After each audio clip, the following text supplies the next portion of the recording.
Baik, Pastor Sifat, bertemu lagi di dalam ruang Tiranus dengan kabar baru yang sebenarnya sudah lama nih, Pastor.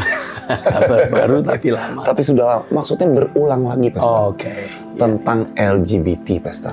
Nah, ini mulai kembali viral lagi, mulai kembali terdengar, khususnya juga di Amerika, Pastor. Ini terjadi bentrokan antara pro pendukung LGBT dan tidak pendukung. Mereka yang tidak mendukung ini menolak untuk LGBT itu dijadikan kurikulum di sekolah. Itu wajar ya, Pastor ya? Harusnya begitu ya, Pastor ya? Cuman ya jadi heboh aja, kayak mencuat lagi nih berita LGBT. Belum lagi di Indonesia barusan, Pastor, ini lagi diselidikin lebih lanjut di Pekanbaru Riau. Ternyata ditemukan ada grup WhatsApp di kalangan anak-anak SD, grup WhatsApp LGBT. Walaupun anak SD. Nah, walaupun lagi diselidiki lebih lanjut kebenarannya seperti apa, tapi isu-isu tentang LGBT ini mulai kembali menyeruak nih, Pastor. Sepertinya sulit dihilangkan apa bagaimana sampai masuk ke tayangan-tayangan kartun yang animasi-animasi anak. Ada aja diselipin tentang LGBT. Ya, kita tahu bersama bahwa ini sebagai orang yang memiliki iman Kristen, ya kita menolak perilaku itu kan, Pastor. Itu sudah pasti. Nah, namun ini sebenarnya apa? Apakah memang spirit kah, setan kah di balik LGBT ini, walaupun terkesan kasar ya, Pastor. Tapi apakah memang seperti itu, Pastor? Bukan bermaksud menyudutkan kaum LGBT, berkata bahwa mereka setan, bukan mereka yang setan, Pastor. Tapi apakah perilaku itu diinspirasi oleh setan sehingga mereka menyimpang dari orientasi seksual yang sejatinya? Nah, bagaimana tanggapan Pastor Stephen? Ya, pertama-tama saya harus menegaskan bahwa kita tidak menolak orangnya. Betul. Tapi kita menolak perilakunya. Jadi ini harus dibedakan. Kalau perilaku kan bisa berubah dan harus berubah kalau memang keliru. Sementara kalau orangnya, kita mengasihi orangnya. Karena Kristus juga mati untuk mereka.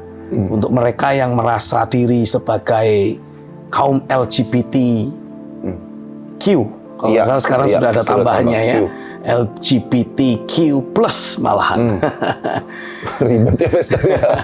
Orientasi kita mengasihi orangnya, tapi kita menolak perilakunya. Kenapa kita harus tegaskan bahwa kita menolak perilakunya walaupun mengasihi, merangkul, dan mau menerima orangnya? Karena perilaku ini sebetulnya bermula dari orang-orang yang bersangkutan atau orang-orang tertentu yang pada mulanya, awal mulanya mengalami ada istilahnya apa ya, sebuah pengalaman yang hebat yang terjadi dalam hidupnya, biasanya di waktu dia masih kecil, dan itu mempengaruhi emosinya sedemikian kuat.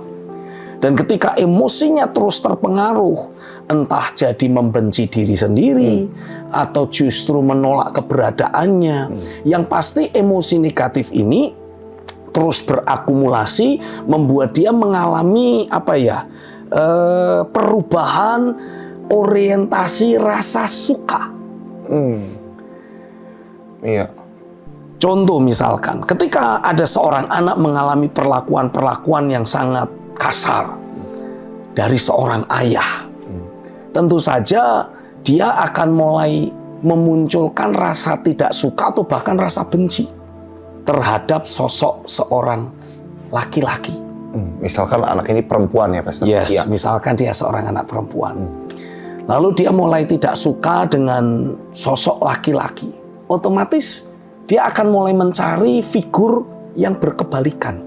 Sementara dia seorang wanita, dia mulai merasa, oh, mamahku kok sangat perhatian, sangat baik, melindungi. Lalu kemudian dari situ tanpa dia sadari, orientasi rasa suka, rasa benci yang awalnya ditujukan kepada laki-laki, rasa suka pada seorang perempuan itu mulai berkembang. Nah, perkembangan atau perubahan dari rasa suka kemudian menjadi rasa cinta. Dan dari situlah asal muasal terjadinya perubahan, penyerongan orientasi seksual. Itu tidak pernah lepas dari tindakan orang yang bersangkutan membungkam suara hati nuraninya. Alkitab menuliskan dengan jelas, adanya orang-orang yang suka kepada orang yang sejenis. itu didasarkan karena dia tidak belajar mendengarkan suara hati nuraninya, tapi lebih mengikuti emosi dan perasaan-perasaan yang muncul dalam dirinya. Sementara perasaan dan emosi yang muncul dalam dirinya seringkali didasarkan karena dia salah dalam memberi makna atas peristiwa-peristiwa tertentu yang terjadi dalam dirinya. Ini sifatnya sangat subjektif. Iya. Jadi tidak bisa mengatakan ini benar atau salah, karena sesuatu yang dialami oleh seseorang itu sifatnya subjektif. Iya. Kemudian dia memberi makna tertentu kepada peristiwa yang terjadi. Ini juga sifatnya sangat subjektif. Ada 2 anak, 3 anak mengalami peristiwa yang sama. Cara dia memberi makna pada peristiwa itu bisa beda-beda. Beda-beda. Apa maksud gini, Peter? Apa tergantung setan apa yang mendekati atau malaikat apa yang mendekati sehingga ada yang memaknai positif, ada yang memaknai negatif. Ya, jadi masing-masing anak ini entah bagaimana, itu ketika memaknai sesuatu, itu memang bisa berbeda-beda. Asumsi saya, ini masih berupa sebuah asumsi karena saya sendiri masih mencoba menggali hal tersebut. Itu sangat dipengaruhi oleh kondisi alam bawah sadar anak yang bersangkutan. Dan kondisi alam bawah sadar anak tersebut sangat dipengaruhi oleh kondisi-kondisi yang dialami oleh sang ibu ketika sang ibu ini sedang mengandung anak yang bersangkutan. Jadi peristiwa apapun, kondisi apapun yang terjadi pada sang ibu yang sedang hamil, itu biasanya pakai tanda kutip tertransmit, ngalir, nular ke jabang bayi yang ada dalam kandungannya. Dan itu ikut mencetak, ikut membentuk alam bawah sadar yang dimiliki oleh sang anak, sang jabang bayi. Jadi ketika anak itu terlahir, dia memiliki keunikannya tersendiri. Berbeda dengan anak yang lain. Dari satu kandungan yang sama, ketika mungkin ada 2 anak yang dilahirkan, bisa memiliki 2 karakteristik, kebiasaan, pembawaan diri yang berbeda. Jadi tergantung memang sang ibunya ada di dalam kondisi apa. Iya, pada waktu sedang mengandung. Itu ikut mempengaruhi. Itu salah satu yang turut mempengaruhi. Yes. Dan itulah yang menjadi salah satu asal muasal si anak memberi makna yang spesifik. Berbeda dengan anak yang lain ketika mengalami kejadian yang sama. Nah, bermula dari pemberian makna yang spesifik atas peristiwa yang dia alami inilah, terbangun emosi-emosi tertentu, terbangun perasaan-perasaan tertentu. Dan ini menjadi sebuah kecamuk. Saya meyakini, berapapun saudara yang mungkin ada dalam kasus LGBTQ+, engkau pasti pernah alami ada satu fase dalam hidupmu rasanya penuh pergumulan. Mau melakukan A, ini dorongannya kuat. Tapi ada suara hati nurani yang mengatakan, jangan, tidak boleh. Jangan, tidak boleh. Ini nggak bicara tentang agama.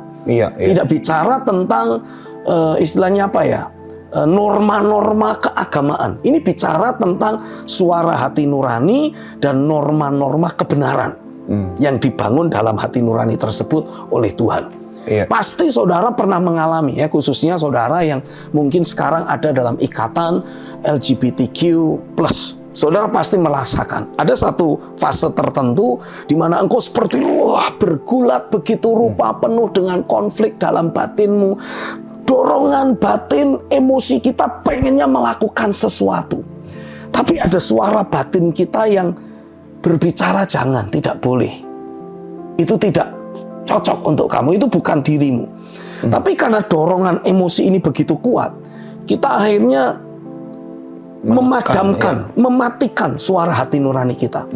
Belum lagi kalau kemudian kita mengikuti ada banyak komunitas informasi yang sekarang ini sangat terbuka lebar, yang mendukung perilaku LGBT. Sehingga kemudian kita berpikir, oh berarti yang saya rasakan ini ya normal. Karena banyak yang lain juga mengalami. Yang berbicara dalam hati nuraniku ini yang mengganggu. Lalu dia matikan. Sehingga kemudian dia terus mengikuti dorongan emosinya. Kalau saya boleh berbicara, minta maaf kalau saya mungkin agak menyinggung buat saudara yang ada dalam kelompok LGBTQ+. Orang-orang yang ada dalam kelompok ini biasanya orangnya itu sangat perasa, lembut, perasaannya. Emosinya itu sangat lembut. Nah, saking lembut dan perasa emosinya ini, tanpa dia sadari, dia itu seperti jadi mengikuti emosi yang ada. Kurang lebih sama kayak pepatah bahasa Indonesia yang mengatakan diam-diam menghanyutkan. Ini emosi yang lembut ini seperti menarik dia untuk mengikuti dorongan, perasaan, dan emosi yang ada. Tidak peduli itu perasaan sebetulnya sesuai dengan prinsip dan norma kebenaran yang hakiki atau tidak. Karena sifatnya kan personal. Tidak bisa dikatakan benar atau salah. Karena memang itu yang dia rasa. Nah, inilah yang saya mau untuk setiap kita belajar pahami. Bahwa apa yang kau rasakan, yang mendorong, yang driving kehidupanmu, sehingga kemudian orang memberi stempel engkau itu LGBTQ+, adalah bukan dirimu yang sesungguhnya. Itu adalah pengaruh-pengaruh dari si jahat, itu adalah iblis dan roh-roh jahat, serta pengaruh-pengaruh dari dunia spiritual yang mempengaruhi. Karena ada sekali waktu ketika kita melakukan pelayanan pelepasan, ada anak laki-laki yang ternyata ditunggangi oleh roh yang sifatnya feminim. Sehingga walaupun dia perawakannya laki-laki, tapi dia menjadi sangat feminim. Ada roh yang sifatnya feminim. Menunggangi hidup orang tersebut. Kan harusnya namanya kita laki-laki kan ya maskulin dong. Iya. Ya kan? Tapi kok dia perilakunya jadi kelihatan sangat feminim.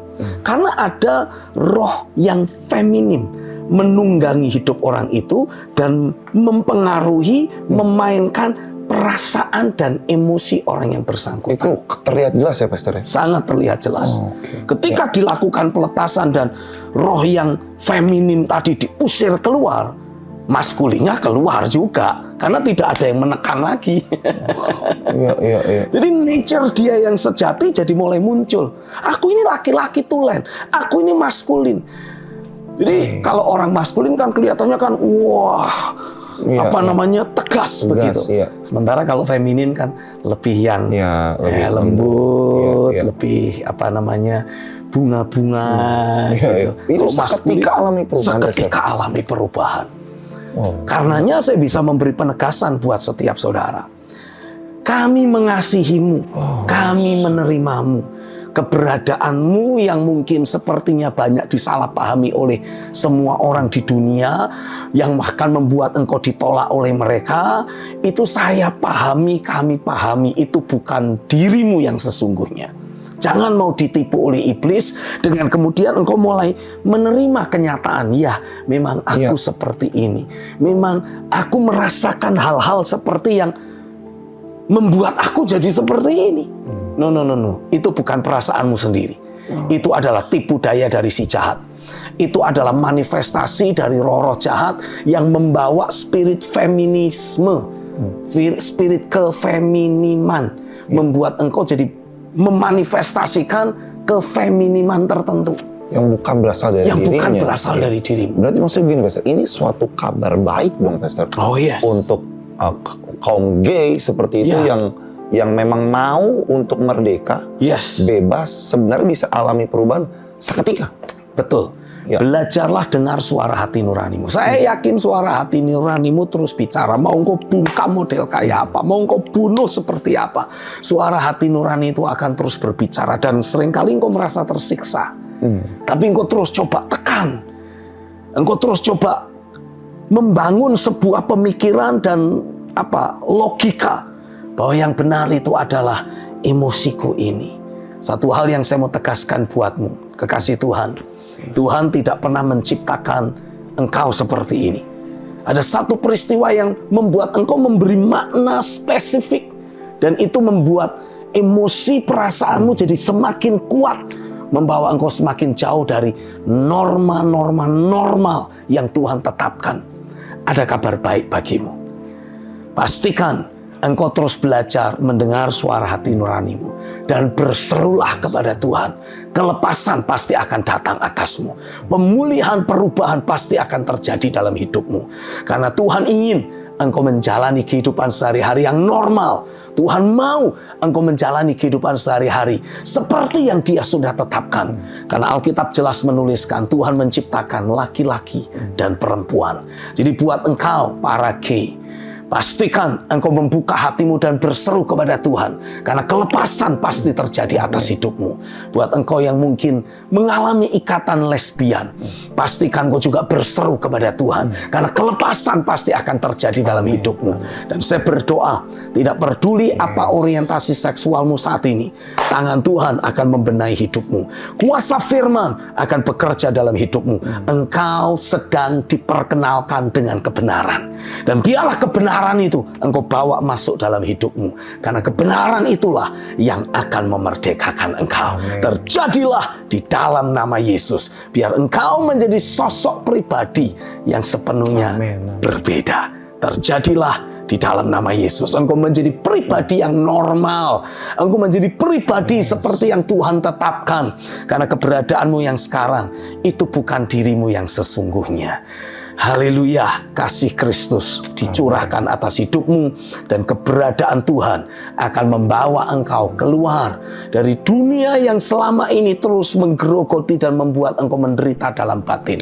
Dan nikmatilah kelepasan, kemerdekaan dari kuasa kebenaran itu. Dalam nama Yesus terjadilah. Haleluya. Tapi begini Pastor, di dalam setiap parade LGBT itu, bahkan kampanye selalu dikatakan love wins. Ya. Jadi seperti apa ya, bahwa kasih itulah yang akan menang lah ibaratnya Pastor.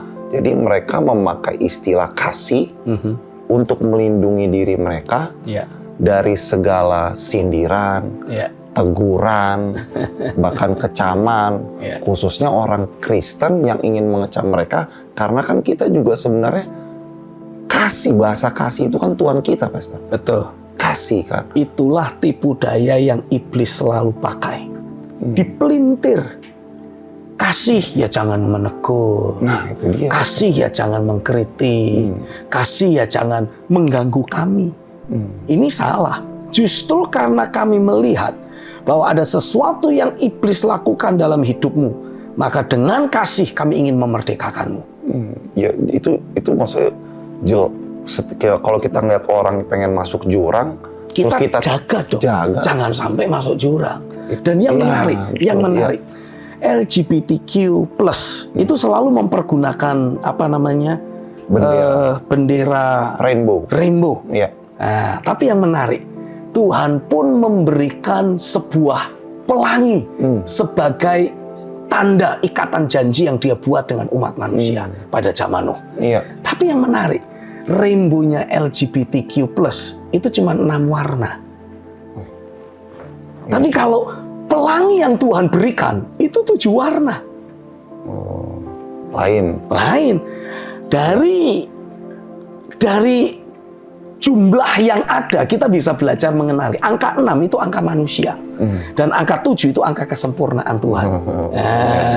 Jadi LGBTQ+ ini memang sengaja mengadopsi berbagai prinsip yang ada di dalam firman, tapi dipelintir, ditwisting. Tujuannya apa? Ya memang itu tujuan iblis untuk mengelabui dan menipu manusia. Selalu memberikan slogan apa? Love will always win. Yes, the love of Christ will always win. You will be changed because the love of Christ working inside of you. Engkau pasti akan berubah, engkau akan dimerdekakan, engkau akan dibawa mengalami kehidupan yang sesuai dengan kodrat yang Tuhan tetapkan. Karena kasih Kristuslah yang akan memerdekakanmu. Bukan cinta secara manusiawi, bukan kasih secara lahiriah yang lebih berujung kepada kasih atau cinta nafsu, nafsu birahi. Tapi kasih Kristus adalah kasih yang sempurna, yang berkorban. Bukan mengorbankan orang dan bukan hanya sekedar menerima orang apa adanya, tapi membiarkan orang terus mengalami hidupnya digerogoti. Tidak, kasih Kristus selalu memerdekakan. Amin. Sementara angka 6 itu angka manusia. Jadi gimana dong? Ya LGBTQ+ memang manusiawi. Cintanya cinta manusiawi yang lebih berujung atau berorientasi kepada cinta nafsu seksual. Sementara kasih Kristus itu kasih yang sempurna, yang memerdekakan, yang mengubahkan, yang membuat kita menjadi normal dalam konteks sesuai dengan kodrat yang Tuhan tetapkan untuk hidup kita. Nah, kalau kita tinjau dari sisi apa istilahnya ya, kedokteran biologis, orang maskulin itu disebabkan karena ada hormon-hormon tertentu yang lebih kuat. Orang feminin karena ada hormon-hormon tertentu yang lebih kuat. Nah, saya mendapati jenis makanan yang sekarang ini kita konsumsi itu merusak fungsi hormonal. Fungsi hormonal orang itu bisa mengalami gangguan. Demikian pula istilahnya apa?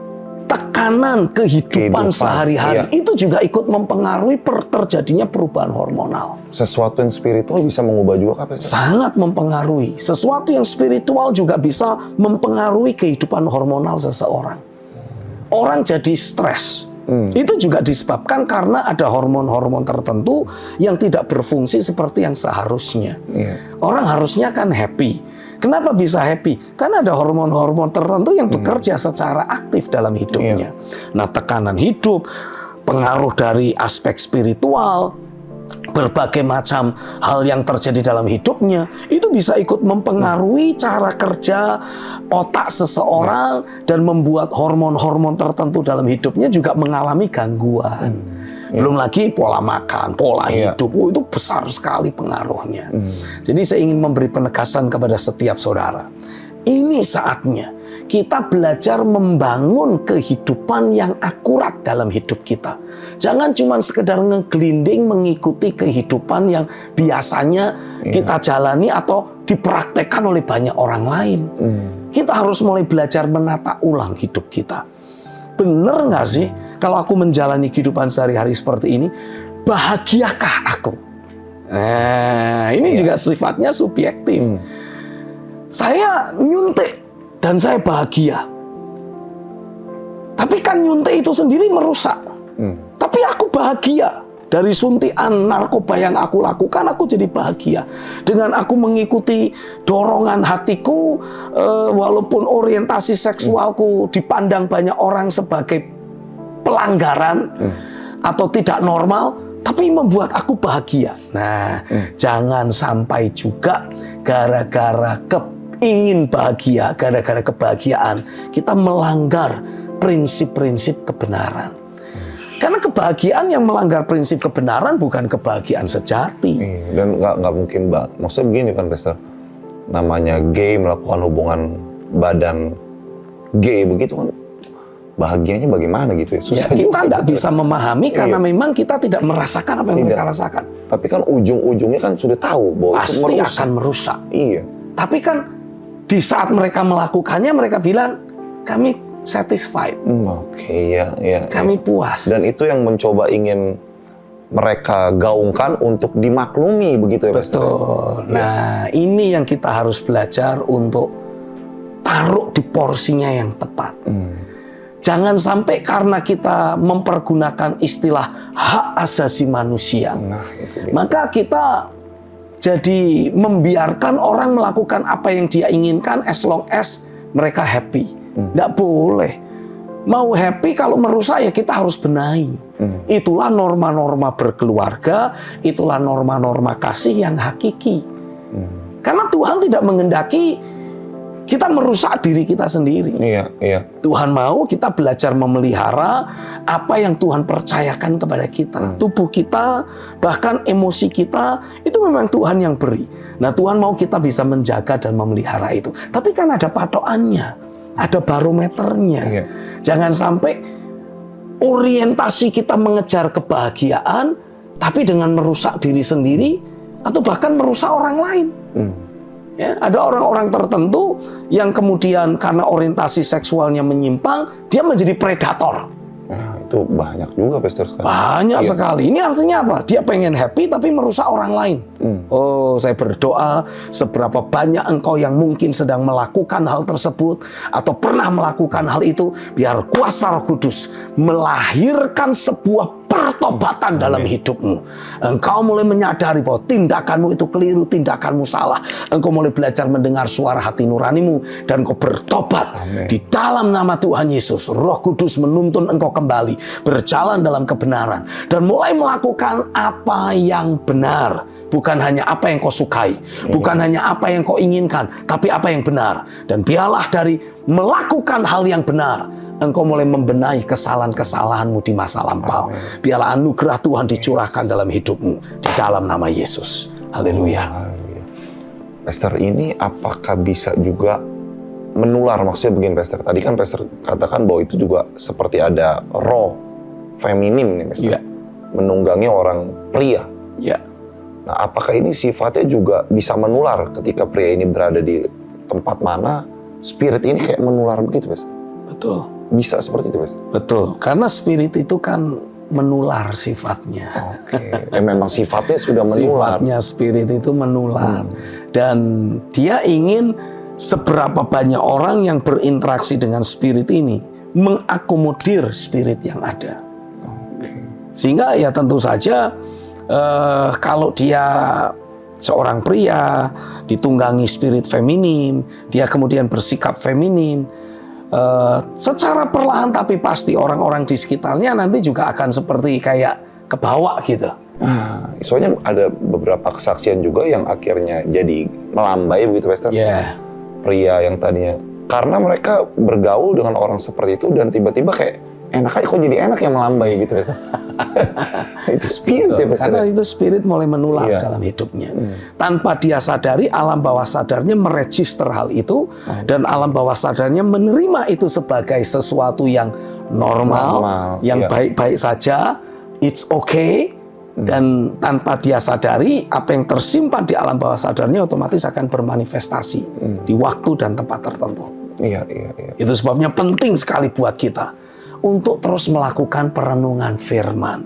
Karena ketika kita belajar melakukan perenungan firman, kita ini sedang mencuci alam bawah sadar kita. Memastikan alam bawah sadar kita tidak mengadopsi dan menganggap normal apa yang dianggap normal oleh dunia ini. Sementara dunia ini ada dalam kekuasaan si jahat. Nah, kita tidak terima hal itu sebagai sesuatu yang normal. Dan kita harus pastikan kita tetap teguh berdiri dengan pendirian kita. Kebenaran firman adalah kebenaran firman. Dan setiap orang yang mungkin bertentangan dengan kebenaran firman, sebetulnya bisa dipengaruhi dengan kebenaran firman, ditarik keluar dari kehidupannya yang lama, untuk kemudian dicetak ulang dengan kebenaran firman, menjadi pribadi yang sesuai dengan kodratnya yang Tuhan tetapkan buat hidupnya.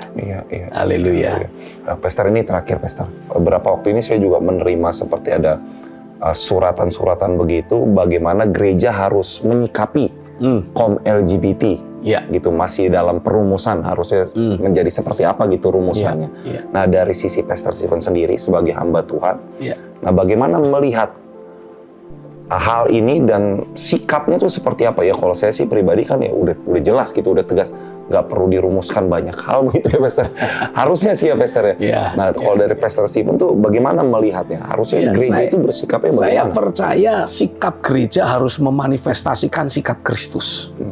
Kristus tidak pernah menolak orang berdosa, tidak pernah membeli label yang membuat orang itu justru jadi tambah down. Ya. Tapi Kristus dengan kasih menjangkau hidup orang yang bersangkutan, ya sejauh orangnya mau dijangkau sih. Nah, kemudian ditarik keluar untuk mengalami perubahan sesuai dengan kodrat dan norma yang Tuhan tetapkan dalam hidupnya.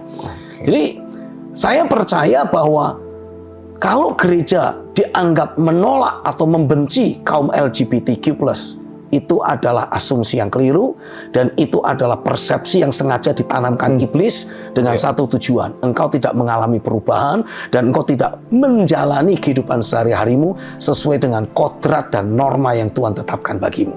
Jadi iblis akan lakukan segala macam cara, beri berbagai macam tipu daya dengan satu tujuan. Saudara merasa aku memang seperti ini dan aku tidak perlu dirubah-rubah lagi karena beginilah kodrat hidupku.